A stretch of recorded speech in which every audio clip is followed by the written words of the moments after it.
Hello, everyone. As I'm sure you know by now, March is our stewardship month here at Cedars. And as part of this, we're having members of this community give testimonials about why they support Cedars with their gifts of time, talent, and treasure. And so I'd like to invite you all to join in listening to the testimonial from Johanna Munson today.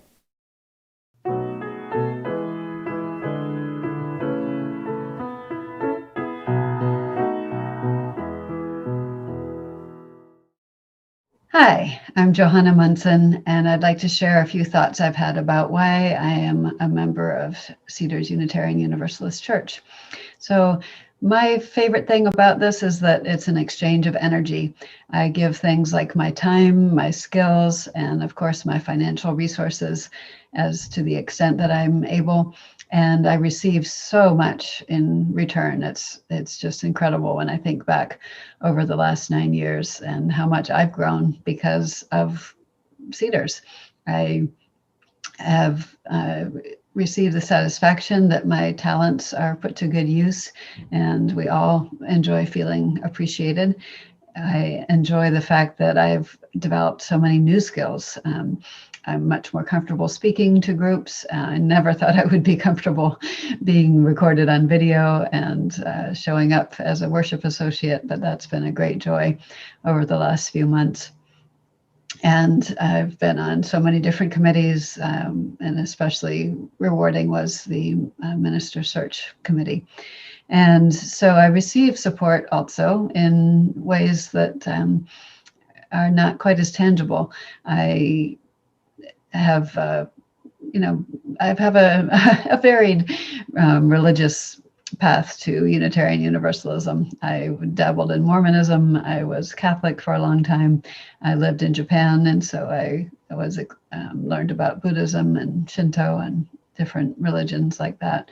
And this is a place where I can be who I am and be accepted and share what I believe without fear of being thought strange or abnormal or whatever might come up if I'm in one of the groups I used to be in. And so having that spiritual support from our ministers, from other members, and being able to share ideas in the Women's Covenant group, that's been a huge blessing to me over the years. And then the larger picture, being in a group who thinks seriously about what it means to be the human part of the ecosystem, and how can we best fulfill that role and take good care of this earth that is our blue boat home.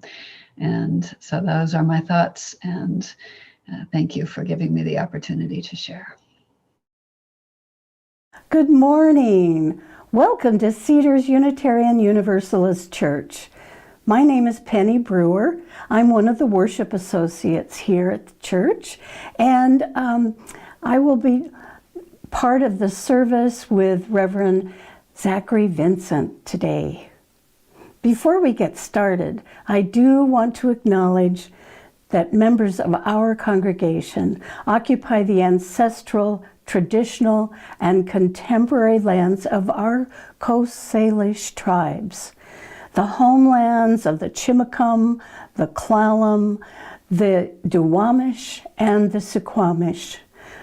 The people were ceded under duress through the Point Elliott and Point No Point treaties.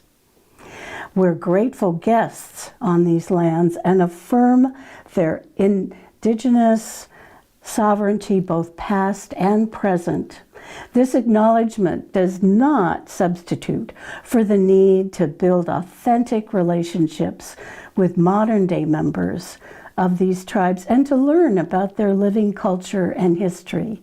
And many of us are really working at that, that's for sure. Our faith community is sustained by the generosity of our members. Your contribution will nourish the spiritual growth of our community through weekly worship, ongoing programs that cultivate connection, belonging, caring, and sharing. Any gifts that you provide, we will be so grateful. Another thing that we want to mention today is that we do have a special collection that is taking place this month, and this is for Youth Care Seattle, which seeks to end youth homelessness and to ensure that young people are valued for who they are and are empowered to achieve their potential through a combination of individualized services tailored to young people's needs and a trusting relationship with a caring adult. Youth Care works to ensure that young people experiencing homelessness can achieve long-term stability. The webpage is available. You can read more about it at our beacon. And any checks that if you're interested in supporting this group, you can send your check to the Cedars office, made out to Cedars with the name of Youth Care Seattle as a note on your check. And thank you so much for considering this group. We are a welcoming community in all the beauty of languages, cultures, and skin tones that come together in your uniqueness. We welcome you in all the ways you experience and express gender, in all the ways that you love each other. We welcome you in the beauty of who you love and how you love. We welcome you with all the religious and ethical traditions that inform your spiritual life. We welcome you. And whether you come feeling whole, feeling broken, or anywhere in between, we welcome you. No matter how long you've been away, nor how soon you will return, we welcome you. You are invited to join us with an open mind, a loving heart, and willing hands. We welcome you today and always. Today, the chalice lighting reflection is about the spring equinox and balance. And one of the positive effects of the pandemic is that many of us have become more tuned into our natural surroundings. For me, watching the changes in the trees, enjoying the birds that come into the yard, immersing myself in the beauty of the sky as sunset approaches, laughing at the antics of crows and squirrels. Nature's been such a healing force for me. And now spring is here, that moment when we feel a shift from the winter darkness and introspection to that joyful feeling of energy and possibility as we experience more sunshine every day. I really feel it this year, maybe because I was pretty sick with a sinus infection for weeks, maybe because we're finally getting vaccines and our government is letting us know that everyone will be able to get vaccines this spring. There's a lightness, there's a sense of possibility of us being together again. The spring equinox is such a joyful time. It's a joyful rebirth as the earth comes alive again and more light from the sun continues to grow. This is also the time for us to consider renewing ourselves. What new ideas and dreams are percolating right now? What are things that we can do for ourselves to create more balance in our life? For me, I find that journaling really helps me to explore my new thoughts, new ideas, new revelations about my life on this planet. I like to meditate daily. Right now, a question is, who am I? What do I want to be? How do I want to live? I'm beginning to do that cleaning that is that good old spring cleaning, and that's always a challenge for me. I have years of accumulated things in boxes that I'm still going through. But it feels so good to keep working on clearing and renewing. What are the things that I need to discard so there's room for other parts of my life to come in? I love to open the windows, especially in my bedroom, so that I can wake up to the sound of birds, the symphony of the birds in the morning. Such a wonderful way to start the day. And I love to get outside and just notice the changes that spring is bringing. What new flowers, what new birds are coming into the yard? What about the buds on the trees? This is such a time of great balance between dark and light. And I love a quote from Brene Brown, which is really looking at our spiritual life, but it's so important. Only when we're brave enough to explore the darkness will we discover the infinite power of our light.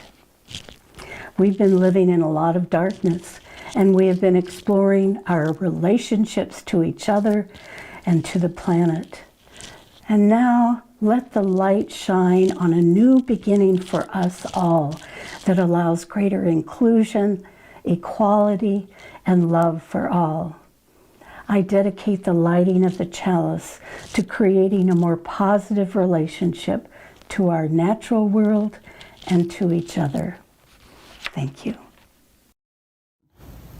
As we come together to worship, we remind ourselves to treat all people kindly because they are our families, to take good care of the earth because it is our home, and to live lives full of love and goodness because that is how we will all become the best that we can be.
For our call to worship, I want to share a poem by the poet Jeannie Walker titled Aunt Jo Learns to Keep Her Balance. Everything I need arrives in time. Sunlight, a light breeze at night, dancing music, as though a kind aunt were lending me her things. So I begin to lend mine too. Now I'm famous for it. My pie plates turn up at church suppers. My fishing lures are drying on someone's grass.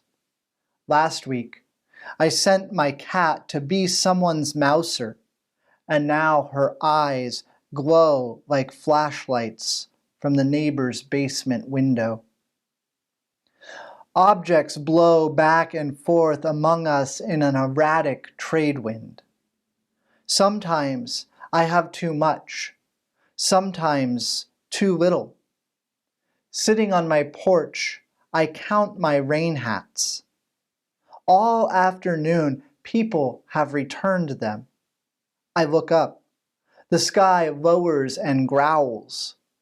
Here comes Mrs. Sorensen on her bicycle wearing 3 rain hats, waving an umbrella for me. She's old enough to be my mother, but still she tips dangerously, first to one side, then to the other. I try to memorize it, how she keeps her balance.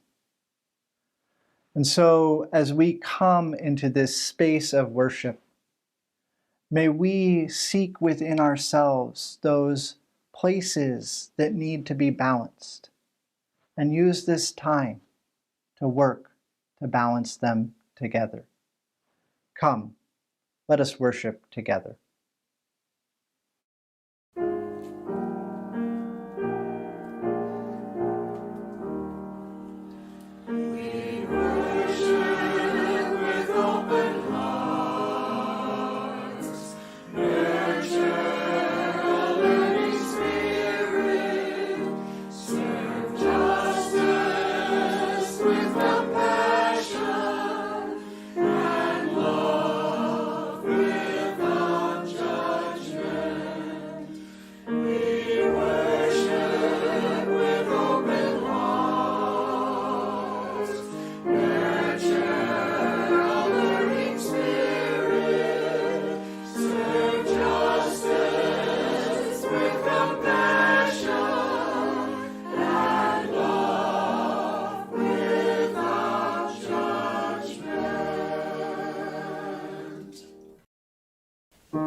Hello, friends.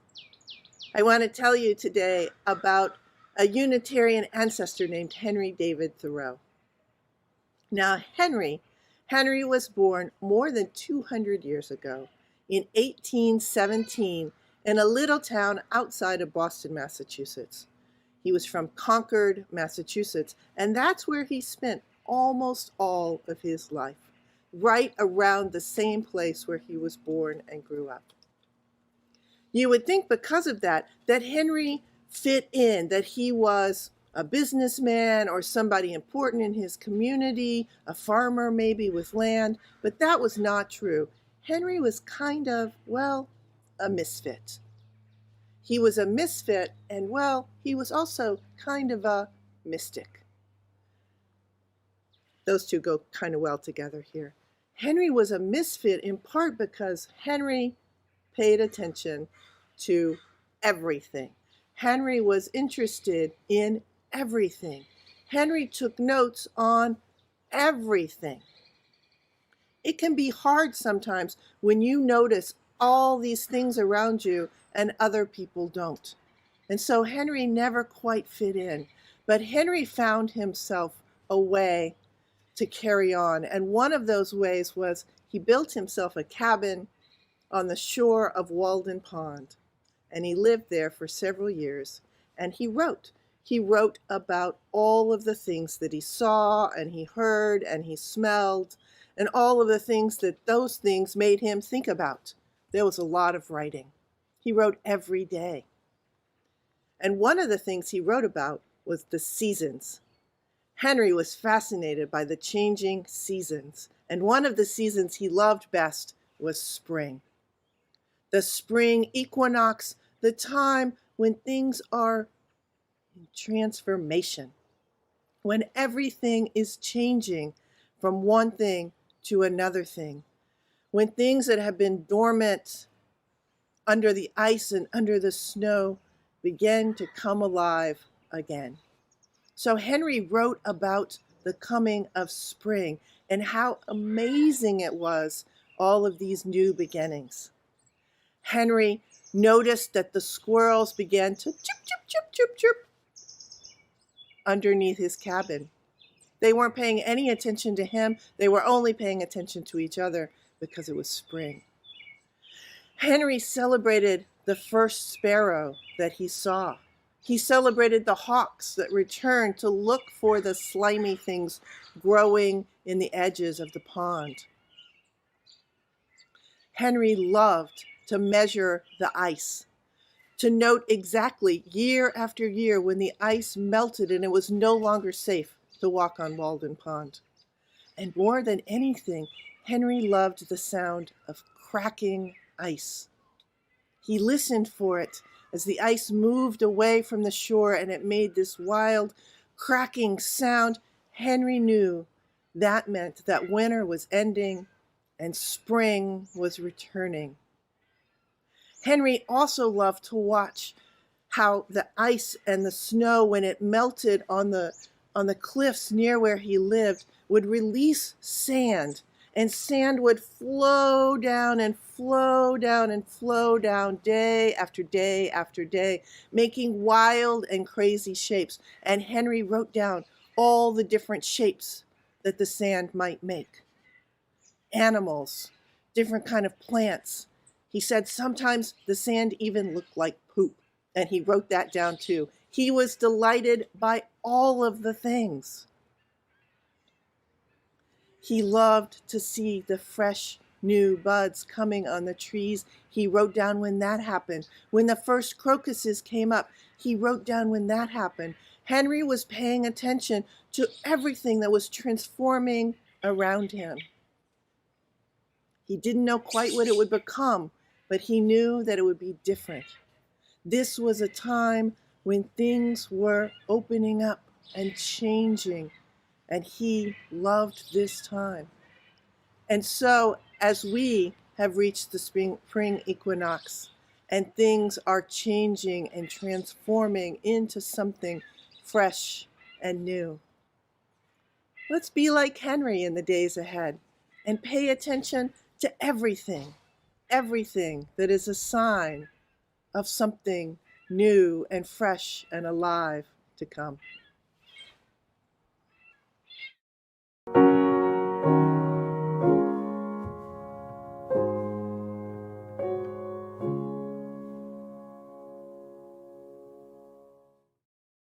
For our spiritual moment, I'd like to share a meditation on the equinox by Thomas Rhodes.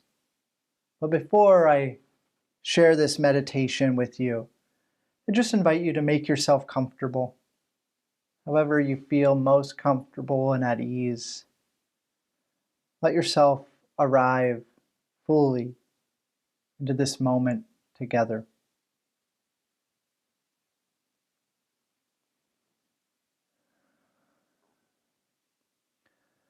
Over our heads, the great wheel of stars shifts. The spring equinox manifests itself, and for one precious instant, darkness and light exist in a balanced proportion to one another. Within our minds, the great web of neurons shifts. New consciousnesses arise, and for one precious instance, experience and meaning exist together as revelation and epiphany. Within our hearts, The great rhythm of our lives shifts. A new way of being reveals itself. And for one precious instant, the nexus of the body and the seat of the soul truly exist as one. Let us give thanks for those times in our lives when all seems in balance. For those times are rare and precious. The equinox shall pass. The revelation may be forgotten, and our actions will not always reflect our true selves.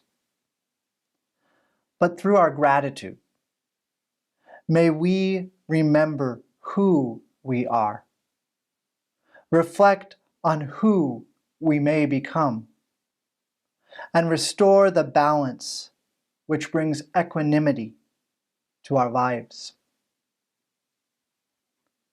Let us be quiet together for a moment and reflect on the wisdom of these words.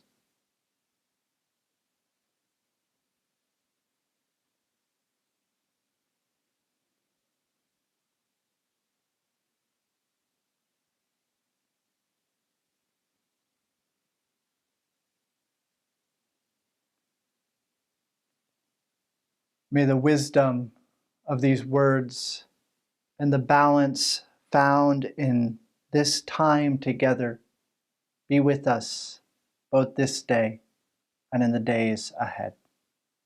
May it be so.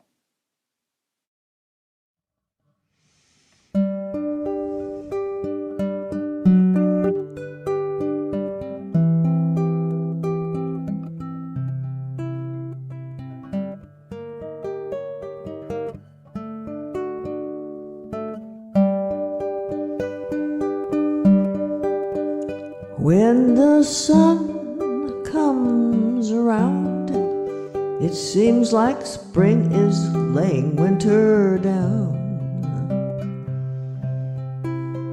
Life is springing from the ground again,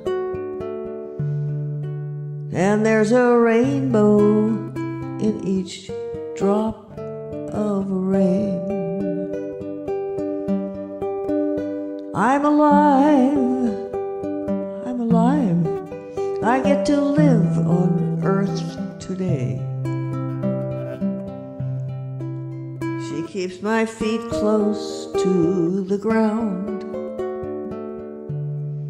otherwise I'd simply float away. With the touch of her hand, Mother Nature paints a forest green, brushes color on a garden scene, and sprinkles minnows in a mountain stream. I'm alive, I'm alive, I get to live on earth today. She keeps my feet close to the ground, otherwise I'd simply float away.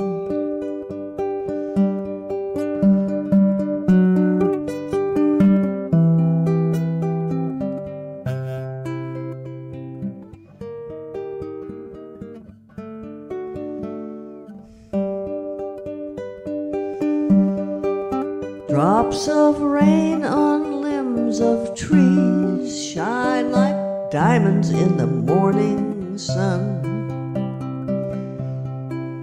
Rain clouds drifting one by one, just in case we thought the rain was done. I'm alive, I'm alive, I get to live on earth today. keeps my feet close to the ground. Otherwise, I'd simply float away. Float like a milkweed seed, cradled on a sweet summer breeze.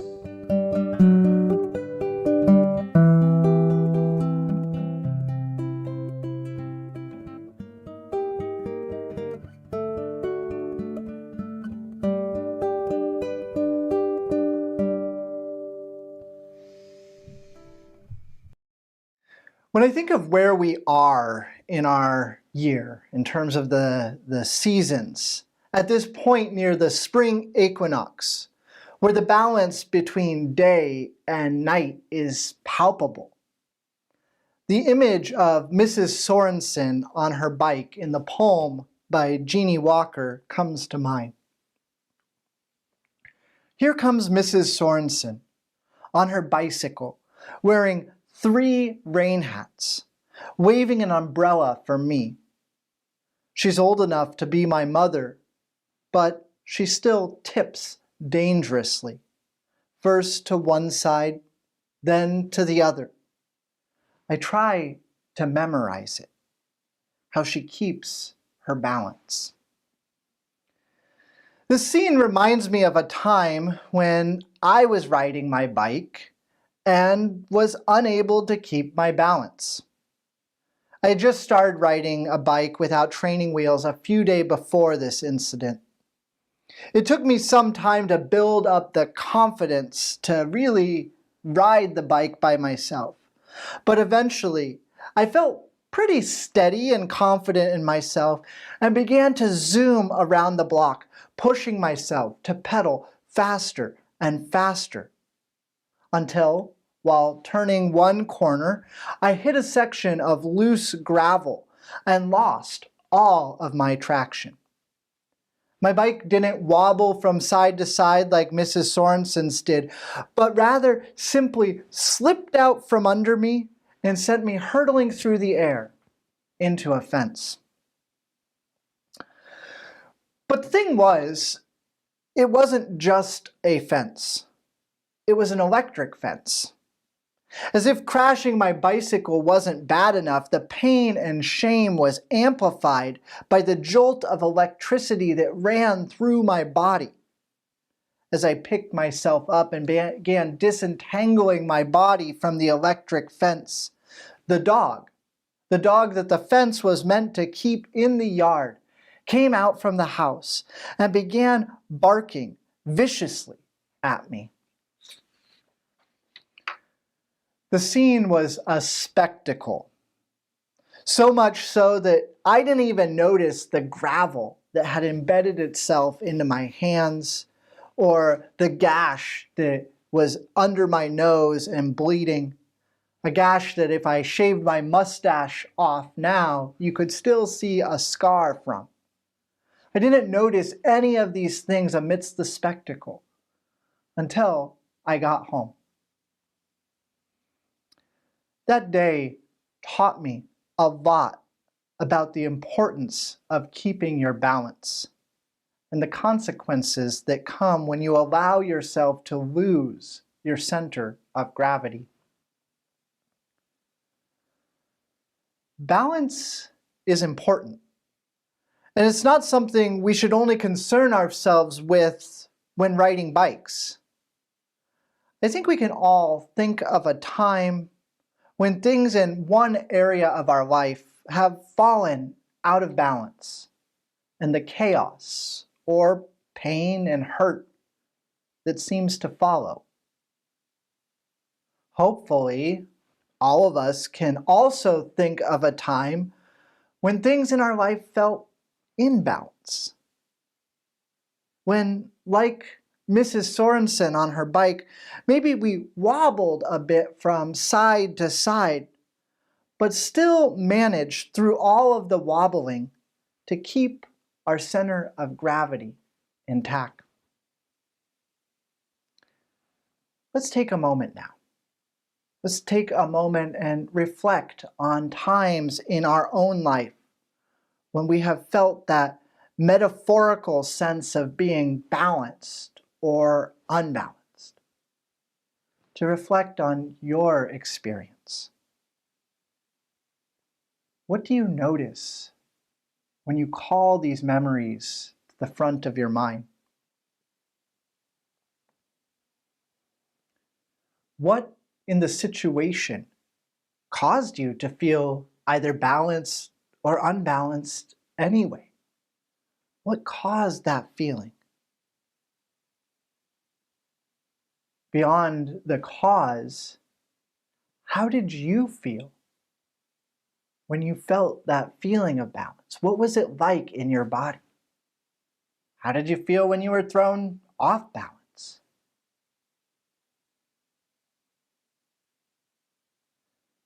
If you like, you may take a moment now to share some of these reflections, your thoughts, your emotions in the chat for others to see, to experience the rich, diverse experiences that exist in this community about being balanced or unbalanced.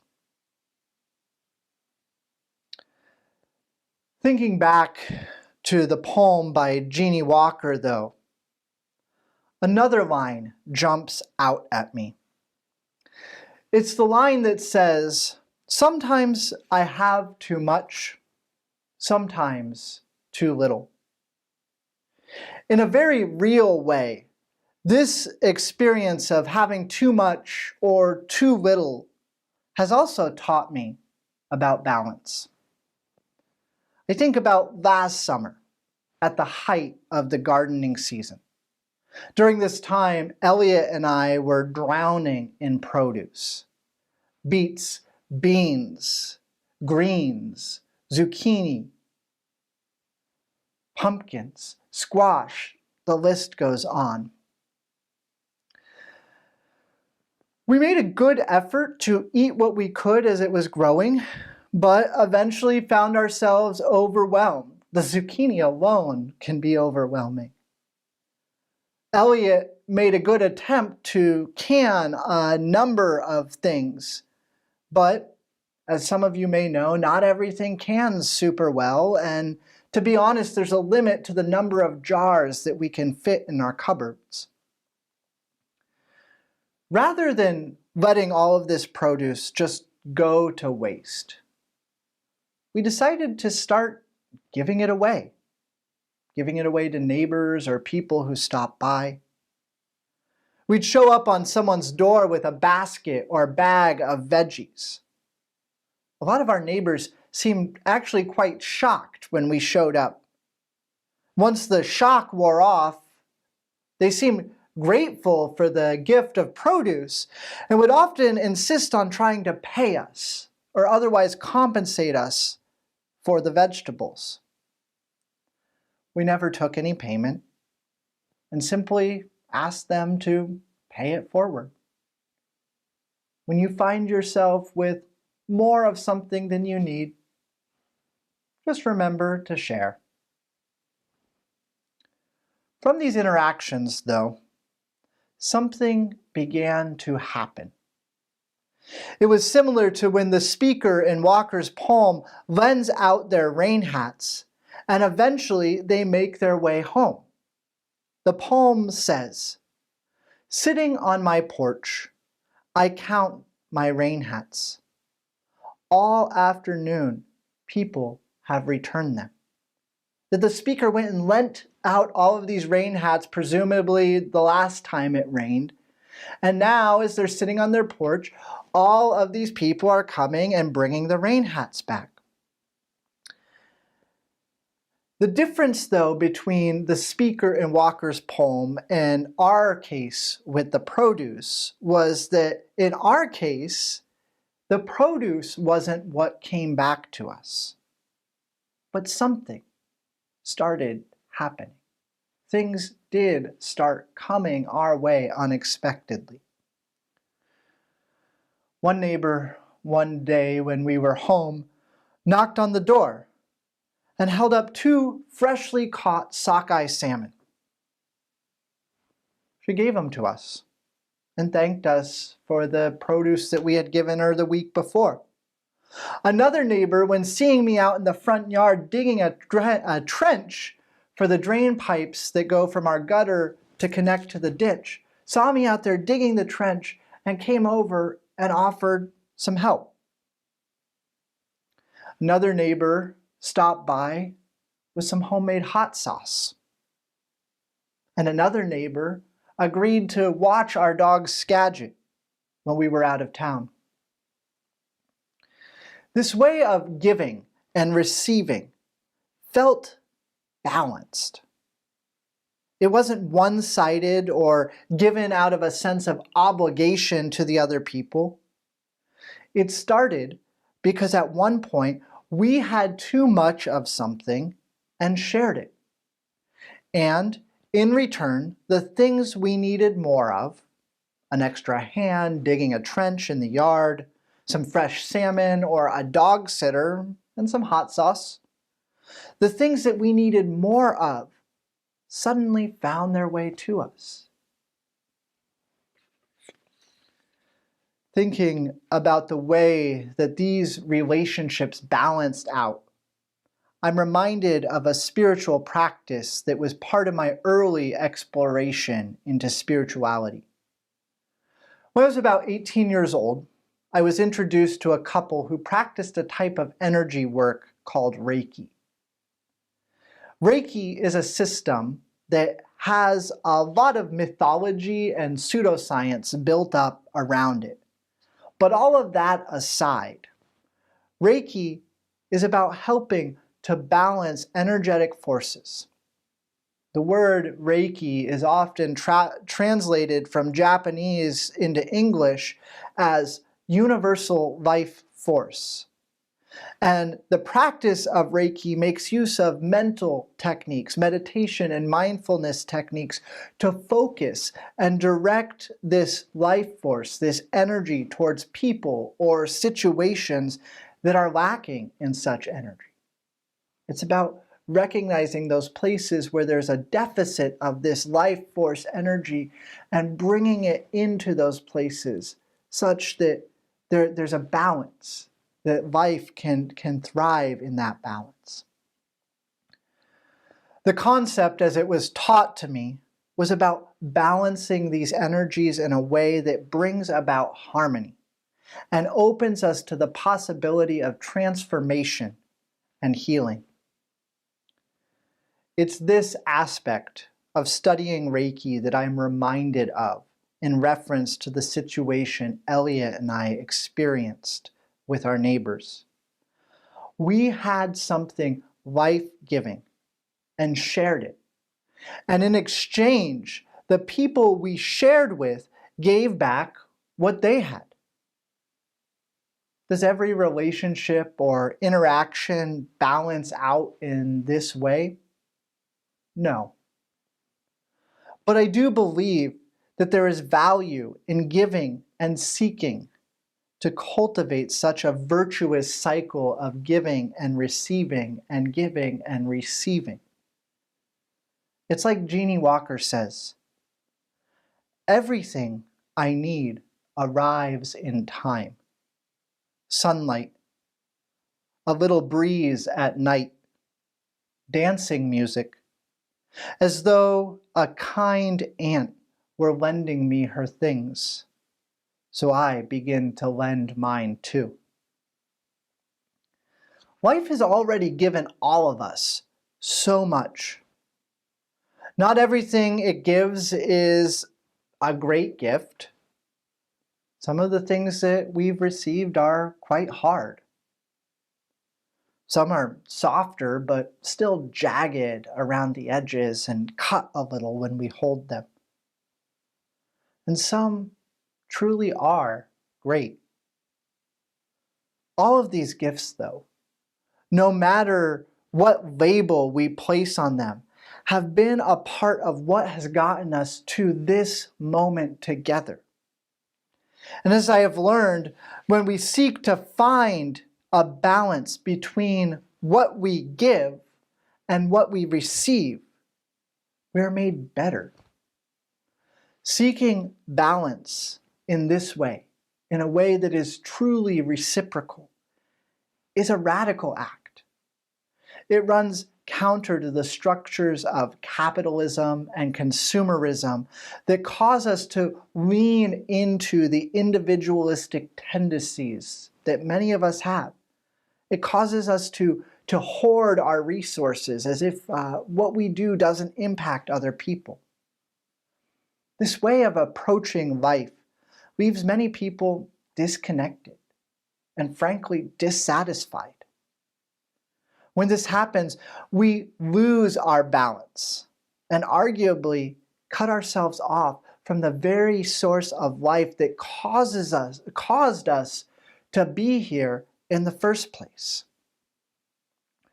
We exist in an intricate web of life, not as individuals in our own world somewhere.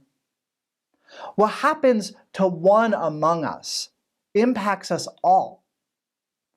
And that's why learning to find balance between giving and receiving is so important. When we find such a balance, we deepen our connection in a way that doesn't diminish anyone among us, but rather makes us stronger as a collective. With spring now upon us, Elliot and I have begun preparing our garden for another season. Elliot started some of the seeds that will be growing just the other day.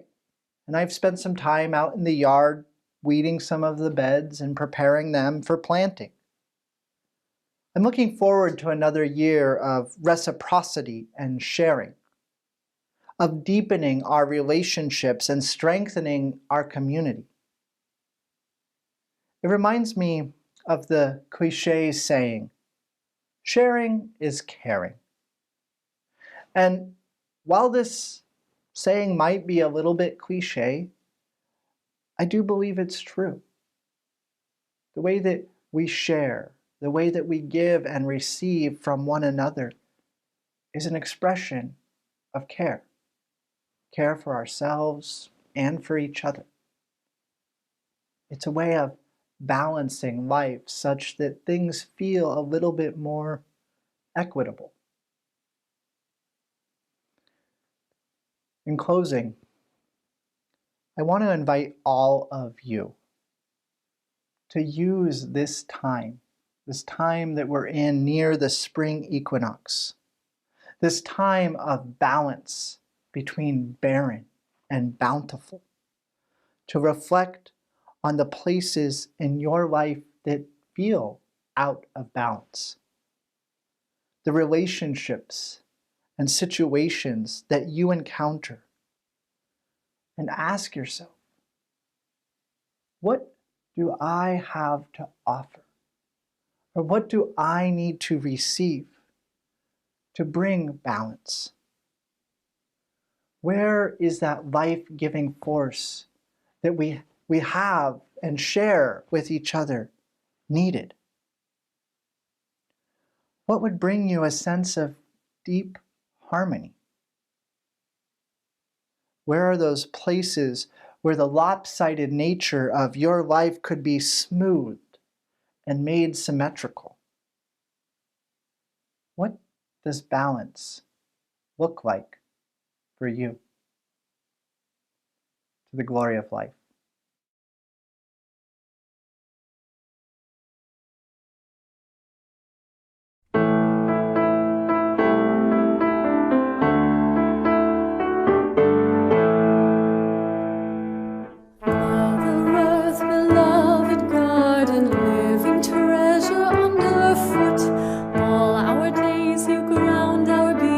Sage and thistle, grass and root, herbs to heal us, plants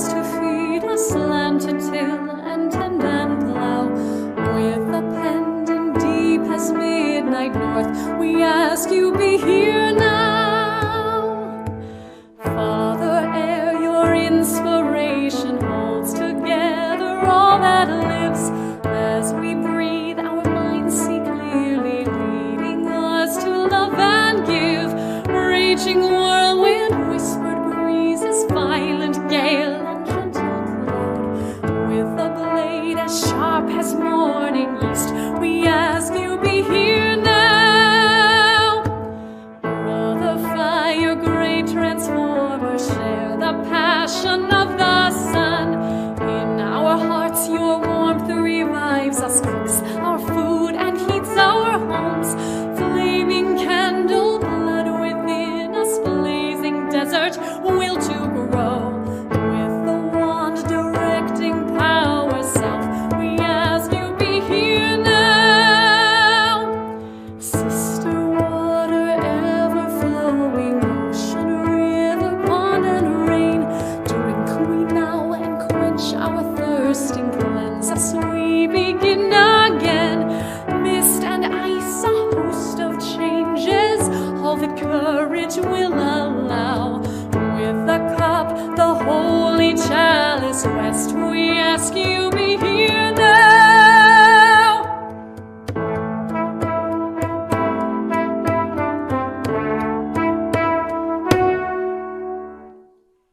Be here now.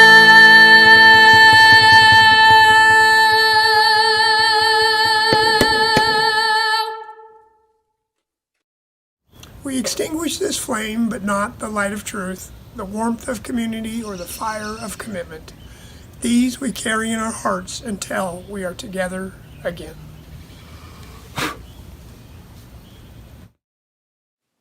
Our service has ended, but our service to the world and one another begins anew. As we leave this time together, may we go forth with the courage to seek out balance, to give and receive with equanimity, and to work to heal the world. May it be so.